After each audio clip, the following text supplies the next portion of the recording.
Okay guys, today I'm going to show you how to run a server, RuneScape private server that is. I'm Colton from unbornservers.net, the private server resource community. And first of all, you're going to need a client and a source, which I have right here. You can get these from the links I'll put in the box in the video, the description. The main places that you're going to get them at are mobberscape.org and RuneLocus. So we're going to need to, once you have these two things, once you picked out your server and your client, which I'll make a list of that on the unbornservers.net forums, go to your internet,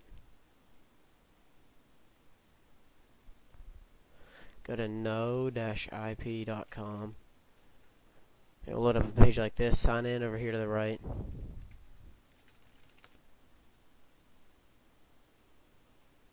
Once you've signed in, you need to go to manage hosts. And I have two hosts here, but I'm going to add another one for the sake of the video. I'm going to call this one RuneScape.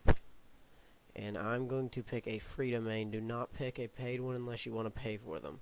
So right here, no IP free domain. So pick one of these. I'm going to pick noip.biz. Don't mess with these settings. Click create. Once it's created, it'll show up right here. Then you click on this. And then you'll need to go to download tab. I have Windows. Seeing that download. And we're just going to download this.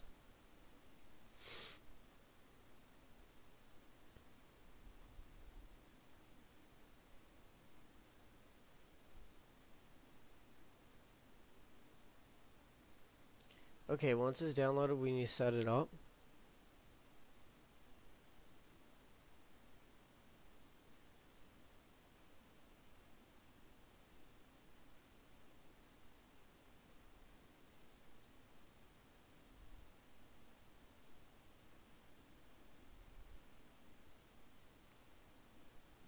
It'll be down here in your taskbar when this flash screen goes away.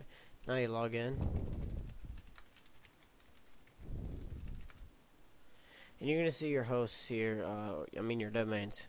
And you're going to check the one that you want to use. I'm just going to check all mine. Okay, if they come up with these smiley faces, you need to uncheck them and check them again until they come up with these faces. Those faces means that they're ready. So you can click the X.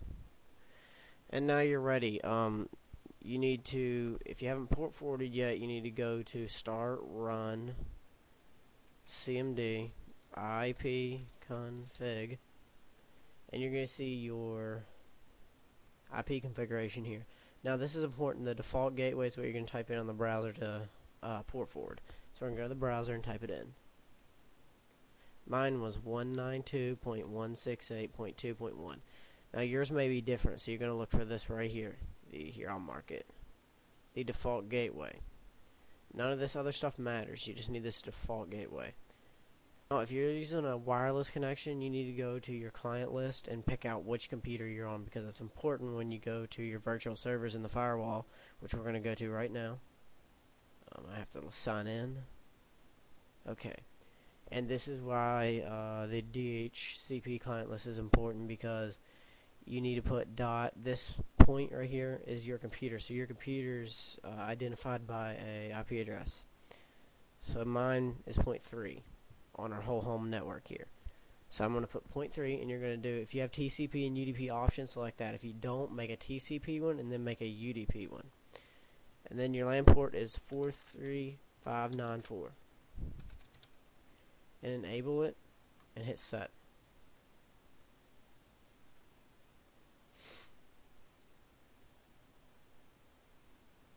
It'll take a minute to load. Okay, once it's enabled and everything here is done, you've set it up and you've made sure your LAN IP address to your computer is right, and you can close out of this, and this is where you start your server.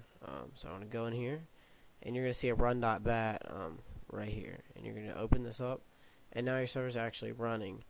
For people to connect, they need to get your domain you set up, which is mine was coltonscape.noip.biz. It's very important so people can connect. Then you just get your client and run the client. Now let's test a server. Now on your client, you'll have to edit the GUI.java file to put in the right IP. I'll show you that on the second video. So I'm just going to type in Colton, and my password Colton, and you're going to see it show up over here if it's working. And as you see, it's working. And a good way to test this is have your buddy download the client and run it, because it will always connect if it's you, because you're the host. So it's going to connect no matter what with you, even if you haven't done your correct port forwarding. So give it to a friend and let him connect, or you can add it to a server status page. If the server status page recognizes it, then you've done everything right and your server's ready to be released. If you need any help, just comment on the video or go to unbornservers.net and post, and we can help you out there. Thanks for watching.